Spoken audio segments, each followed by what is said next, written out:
And so my morning is just coming together marvelously this morning. I just feel so exhilarated in every cell of my body that I just can't believe it. And it's just so marvelous when you really get into your meditations and you really get to going over your journals every day. I keep these journals with me all the time, and I go over those early in the morning when I first get up, and then I continue to meditate upon those. After I go out and I do my 2-mile run, then I come back and I meditate upon these, and I just get the feeling so exhilarated, and the love begins to flow all over me, and the joy begins to flow out everywhere, and the peace is just like it passes all understanding, and I just have such a great feeling of raised consciousness, and such a oceanic feeling of healing power pouring over me, and Niagaras of God's presence. It's just so marvelous till I begin to think, well, maybe I don't even need to turn on Tanya Love this morning.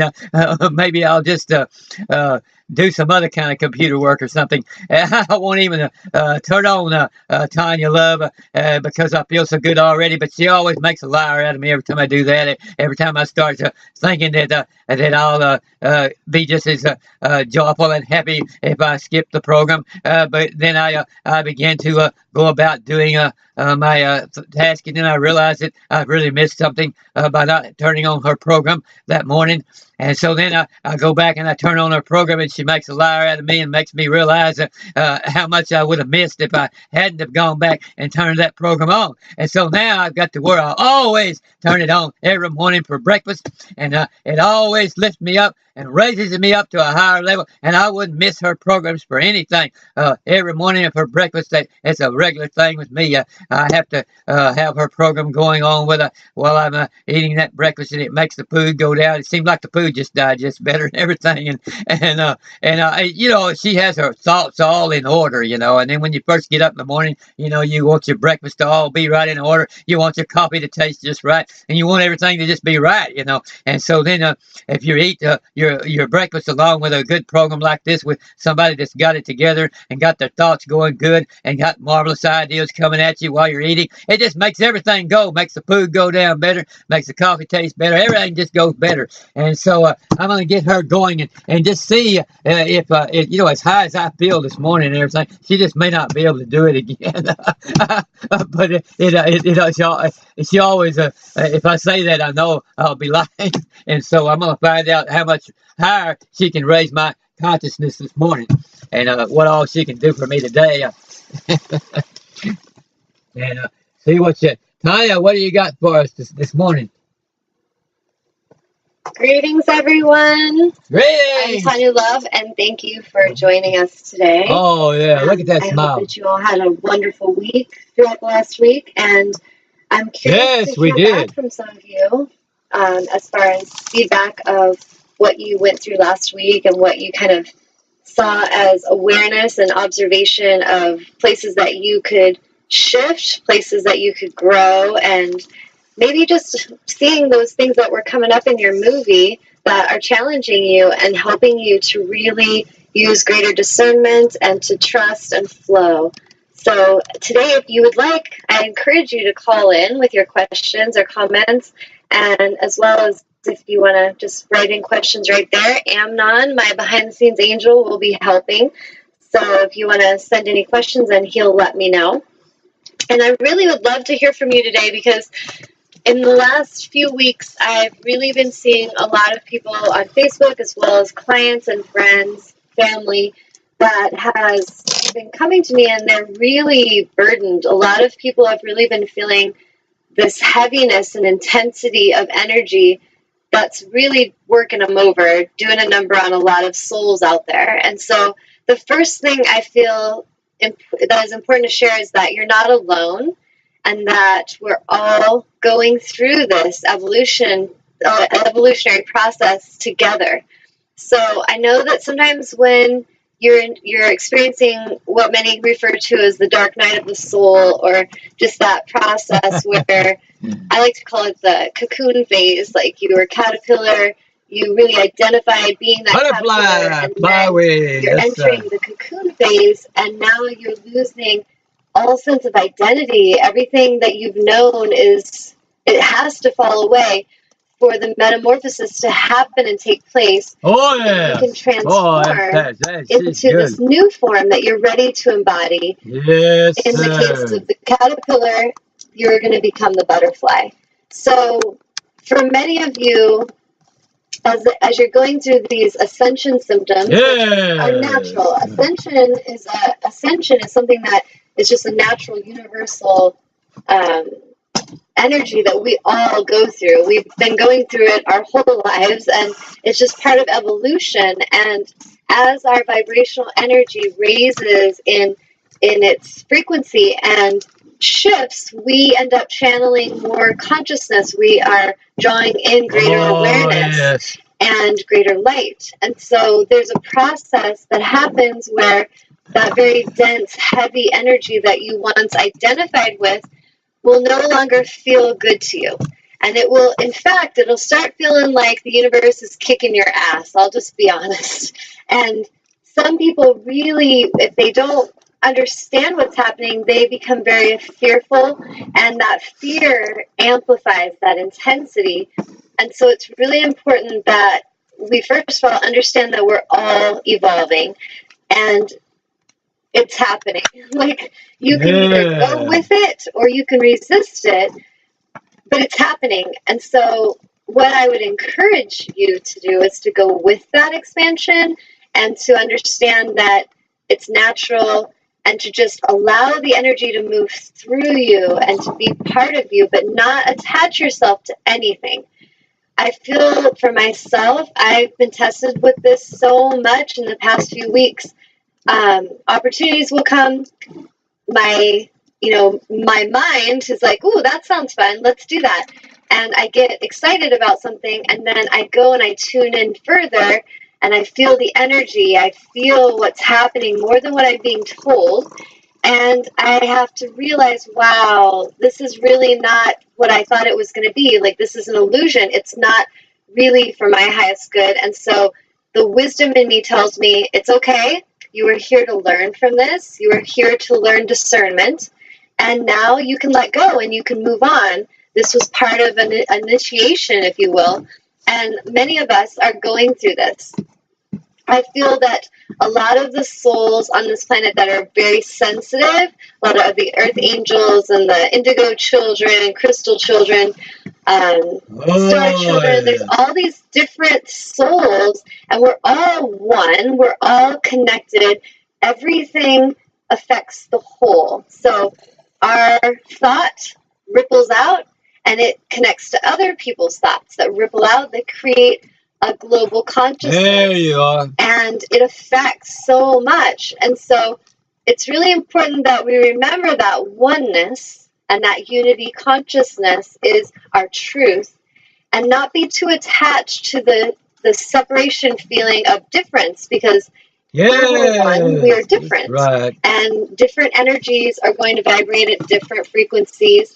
Some energies will feel comfortable amongst other energies because they're similar, and other energies or vibrational frequencies will really feel like a challenge to some.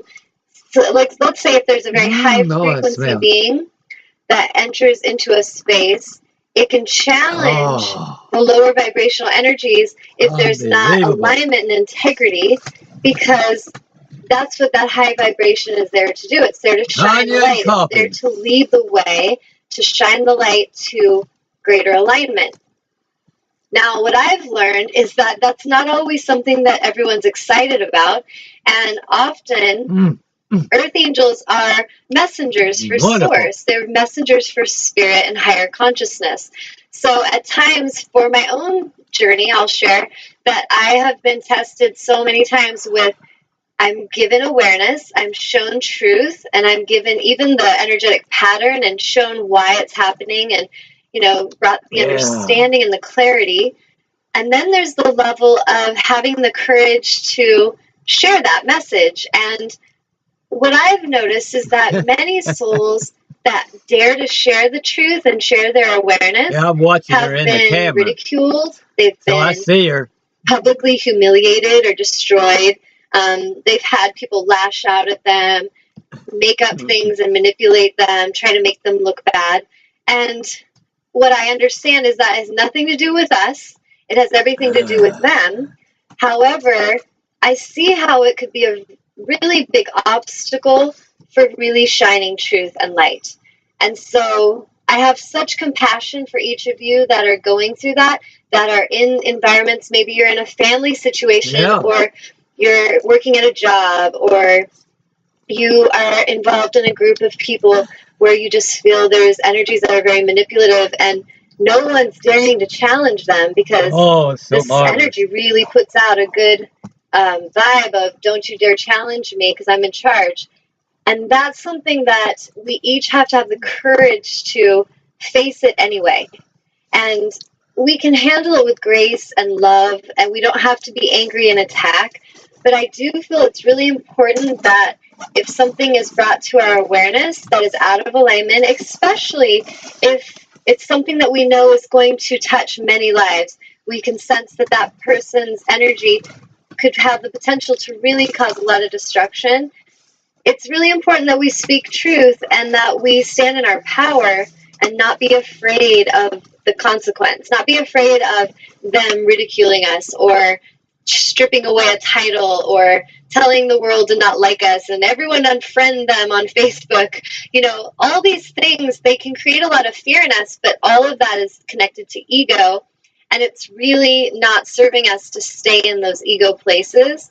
So I would say what I sense the highest opportunity we have right now with this shift of consciousness, this ascension process, is to be true to thyself, but at the same time to stay open and listen to those around you that you respect, that you love, that you feel and sense a high vibration in them. You feel and sense power and a strength and a connection in them. To really listen to what they're sharing with you, because they may be the exact teachers and angels you've called in to help you. So there's wisdom in staying open to that. And I feel like it's really important that we release the attachment to our ego, to all this sense of, you know, this is who I am. I've got all this history and I've got all this resume and all these titles and all these certificates and things that prove my worth, and really look into that. Why is it that we do that? Why do we attach to all of that stuff? Why do we feel we need to attach to groups in a sense to make ourselves feel like we're more than enough or we're worthy? And to really analyze that part of ourself that feels there's an emptiness, or there's some part of ourself that feels that we need these things to sense that we're enough, that we're worthy. And what Source has shared with me is we need none of it. It's all here to be enjoyed. All these gatherings, and working with a healer, and hanging out with a teacher, and playing with our yoga friends, and, you know, hanging out with our painting buddies, our family. It's all here as an opportunity to enjoy life and to play. And it's here to teach us. It's here to teach us the power of discernment. It's here to teach us what we truly love and what we truly value and appreciate, and to go with that. So I feel like it's really important that we can see this opportunity to release that heavy past, that heavy suitcase backpack that we're trucking around in our backs, and it's carrying all the bricks of our past, all the pain, all that we've been through. And that's great. All of that past served us, and it's really important that we look back and glance and just see, look at what all I went through. Look at how far I've come. And then we arrive to a point where we're ready to release it and realize we don't need to carry it any longer. We don't need to talk about it all the time. We can just examine it, understand what we learned from it, and maybe make reference to it occasionally when it makes sense. Like if there's someone going through a hard time, we may make a reference to our past, like, oh, I can totally understand what you're going through. My heart has so much compassion. I've been through something so similar. But we don't need to cling to that past in a way that makes it feel like, unless we have it, that we don't know how to prove our worth. We don't need to cling to that past in a way that makes it feel like, unless we have it, that we don't know how to prove our worth. I feel that we have such an opportunity to just be present and